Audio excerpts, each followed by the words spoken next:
اور المیہ یہ ہے کہ جو پاکستان کی اس وقت کی پہلی کابینہ تھی، انہوں نے اپنے ملک کے بانی اور اپنے بابائے قوم کی بجائے انہوں نے جنرل میسروی کا ساتھ دیا، اور کابینہ نے اس فیصلے کی توثیق کی، اس انکار کی توثیق کی کہ پاکستان کی فوجیں اس وقت کشمیر میں داخل نہیں کی جا سکتی۔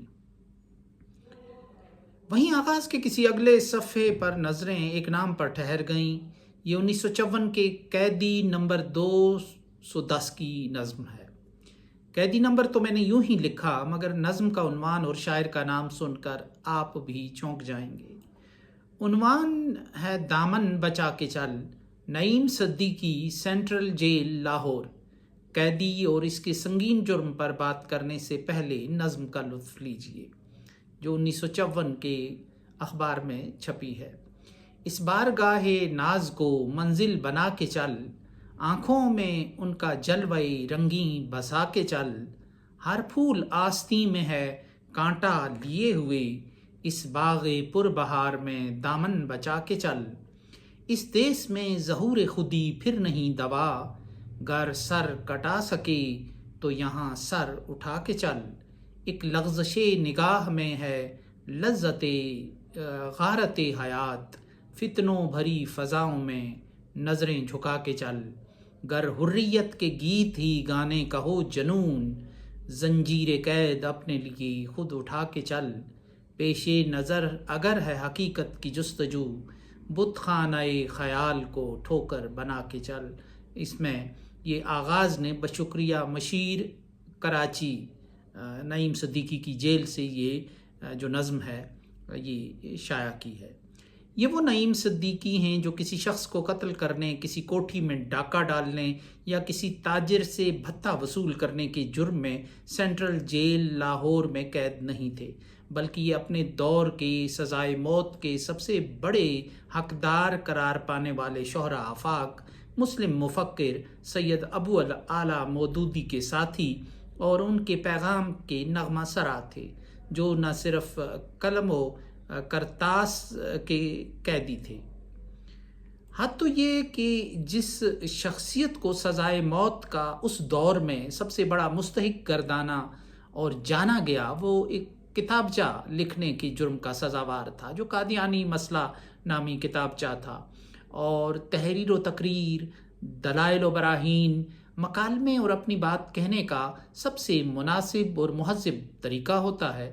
اس کے بعد دوسرا طریقہ تو پھر وہی ہے کہ جو ٹی ٹی پی اور بی ایل اے والے اختیار کرتے ہیں، جب جیب سے قلم کی جگہ بغل سے بندوق برآمد ہوتی ہے۔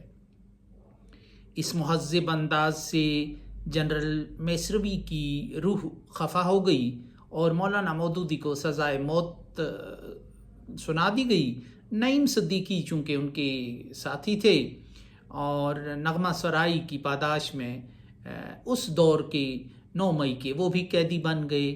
آج جب نعیم صدیقی مرحوم کے نواسے کہلانے والے سینیٹر عرفان صدیقی 9 مئی کو سقوط ڈھاکہ سے سنگین اور ہیروشیما اور ناگاساکی سے بھی زیادہ تباہ کن اور انسانیت کے لیے برے نتائج کا حامل واقعہ قرار دیتے ہیں ٹی وی پہ یا کالمز میں لکھتے ہیں، تو خدا جانے ان کے نانا جو سینٹرل جیل لاہور کے قیدی نمبر نامعلوم تھے کہ روح اس میسروی سوچ پر کیا سوچتی ہوگی۔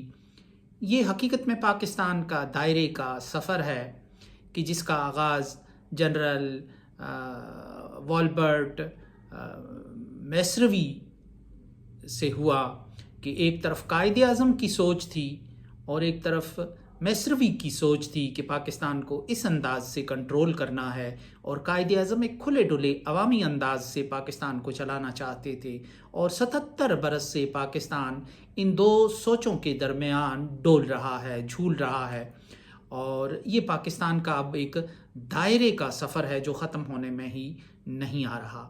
موٹیویشنل سپیکر استعمال ہو رہے ہیں، ٹی وی اینکرز، کرایہ کش قلم کار، بزعم خود ماہر بیانیہ ساز۔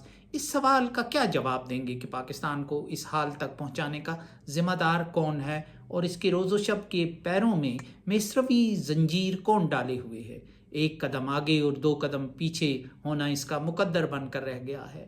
حالات، واقعات، مشاہدات اور تاریخ کے گہرے شعور سے جنم لینے والے بیانیوں کو مصنوعی بیانیہ سازوں کے ذریعے رد نہیں کیا جا سکتا۔